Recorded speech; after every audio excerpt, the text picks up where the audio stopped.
नमस्कार। MP study point के YouTube channel में आप सभी का स्वागत है। दोस्तों, आपने नेपाल के झंडे को तो बहुत बार देखा होगा, लेकिन क्या आपने नेपाल के शक्तिशाली ध्वज के इतिहास के बारे में कभी पढ़ा है? क्या आप जानते हैं नेपाल के ध्वज का असली अर्थ क्या है? उनका जो आकार है, उनमें जो रंग यूज किया गया है और जो प्रतीक वहाँ पर लिए गए हैं उस झंडे में, उनका असली मकसद क्या है? क्या आप इस विषय में जानते हैं? दोस्तों, आपके मन में भी कभी सवाल उठा होगा कि नेपाल के ध्वज में जो सूरज और चांद दिखाए गए हैं, इनका असली मकसद क्या है? और नेपाल के ध्वज में जो लाल रंग यूज किया गया है, इसका असली अर्थ क्या है? इसकी जगह और रंग भी यूज किया जा सकता था। ऐसे कई सवाल अगर आपके दिमाग में उठे हैं तो दोस्तों ये वीडियो आपके लिए है। तो दोस्तों, इस वीडियो में हम नेपाल के शक्तिशाली ध्वज के इतिहास के बारे में बात करेंगे। इसके साथ ही हम नेपाल के झंडे में जो आकृतियां दिखाई गई है, जो चिन्ह दिखाए गए हैं, उनके बारे में भी हम बात करेंगे। तो दोस्तों, वीडियो के अंत तक बने रहें। साथ ही अगर आप इस चैनल पर नए हैं तो चैनल को सब्सक्राइब करके बेल नोटिफिकेशन ऑन कर लें, ताकि नेपाल से संबंधित हर खबर पर आपकी पकड़ बनी रहे। तो चलिए शुरू करते हैं आज का इंपॉर्टेंट वीडियो। तो दोस्तों, नेपाल दक्षिण एशिया में स्थित एक भूमि से घिरा हुआ देश है और यह कई विशेषताओं में अद्वितीय है और आज भी ये गर्व के साथ खड़ा है।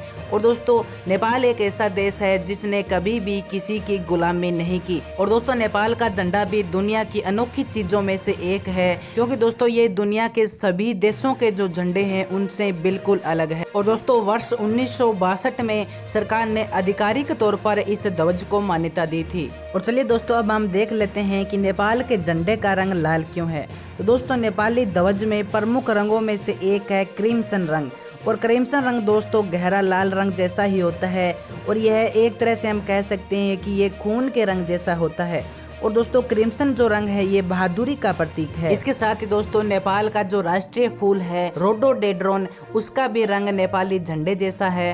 और दोस्तों, मैं आपको बता दूं कि ये जो फूल है ये नेपाल का राष्ट्रीय फूल है। और इसके अलावा दोस्तों, ये जो रंग है क्रिम्सन रंग, ये नेपाल का एक राष्ट्रीय रंग है। इसके अलावा दोस्तों, नेपाली जो ध्वज है उसकी बाउंड्री पर नीला रंग भी यूज किया गया है। तो दोस्तों, मैं आपको बता दूं कि जो नीला रंग है वो शांति और सद्भाव का प्रतीक है। इसके अलावा दोस्तों, नीला रंग नेपाल की अधिकतर कला और सजावटी कार्यों में भी यूज किया जाता है। इसीलिए नेपाल की ध्वज की जो बाउंड्री है उस पर शांति के प्रतीक को दिखाने के लिए, सद्भाव के प्रतीक को दिखाने के लिए नीला रंग यूज किया गया है।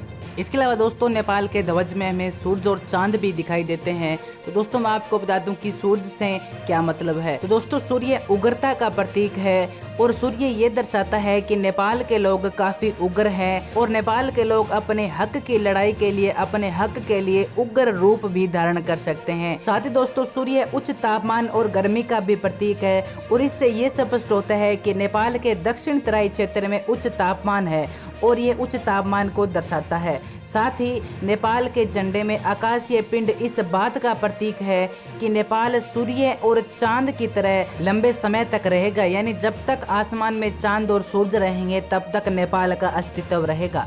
और दोस्तों, अब बारी आती है कि नेपाल के झंडे में चांद किसका प्रतीक है। तो दोस्तों, मैं आपको बता दूं कि नेपाल के झंडे में जो चंद्रमा दिखाया गया है ये हिमालय में ठंडे मौसम का प्रतीक है। साथ ही दोस्तों, यह नेपाल के लोगों में पाए जाने वाले शांत स्वभाव और पवित्रता को भी दर्शाता है। यानी इससे ये स्पष्ट होता है कि नेपाल के लोग काफी शांत स्वभाव के हैं और मन से बहुत ही पवित्र है। तो दोस्तों, हमने नेपाली झंडे के रंग और प्रतीक के बारे में तो चर्चा कर ली। अब बारी आती है नेपाल के झंडे के आकार के बारे में। यानी नेपाल का जो झंडा है, नेपाल का जो ध्वज है, ये सभी देशों के ध्वज से अलग क्यों है, इसकी आकृति सबसे अलग क्यों है। तो दोस्तों, मैं आपको बता दूं, प्राचीन काल में दक्षिण एशिया के लगभग सभी राज्यों के जो झंडे थे वो त्रिकोणीय आकृति के ही थे। यानी नेपाली झंडे की जो आकृति है, ऐसे ही सभी झंडे पहले हुआ करते थे।